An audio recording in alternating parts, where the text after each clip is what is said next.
Assalamualaikum warahmatullahi wabarakatuh. Halo teman-teman, kami dari kelompok 3 pada kesempatan kali ini akan membahas tentang audit fungsi sumber daya manusia. Yuk, mari kita simak video berikut ini.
Terjadi beberapa kendala dalam proses fungsi SDM seperti tidak tersedia SOP analisa jabatan, proses penerimaan karyawan tidak memenuhi prosedur, jumlah karyawan yang lolos seleksi belum sesuai yang diharapkan perusahaan.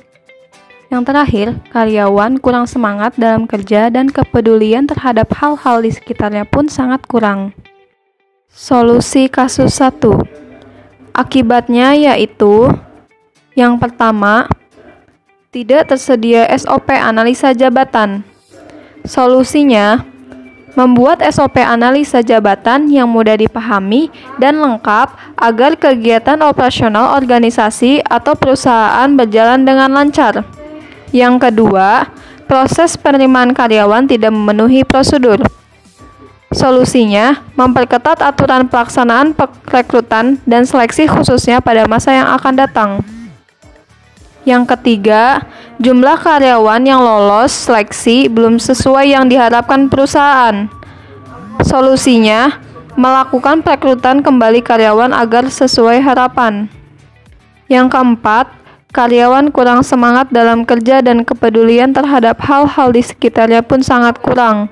Solusinya, harus lebih memperhatikan karyawan dan hak-hak karyawan dibayarkan tepat waktu agar kedepannya karyawan bisa lebih bergairah dalam bekerja. Kita lanjut ke kasus 2, yaitu PT Biru Fast-Food Surabaya memiliki audit manajemen sumber daya manusia yang dimana tujuannya untuk memperbaiki masalah dan kekurangan yang terjadi. Masalah yang dimaksud adalah kesulitan dalam hal menggerakkan manusianya untuk memecahkannya. Terjadi beberapa kendala dalam proses fungsi sumber daya manusia, yaitu seperti SOP analisa jabatan kurang jelas, proses rekrutmen telah sesuai dengan ketentuan perusahaan, tes untuk mengukur kepribadian dan kemampuan calon tenaga kerja, dan yang terakhir, gaji yang diberikan sudah di atas upah minimum yang ditetapkan oleh pemerintah.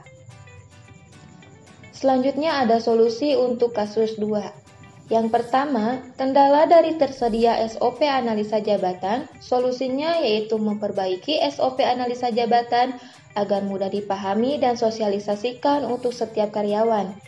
Kedua, kendala proses rekrutmen telah sesuai dengan ketentuan perusahaan.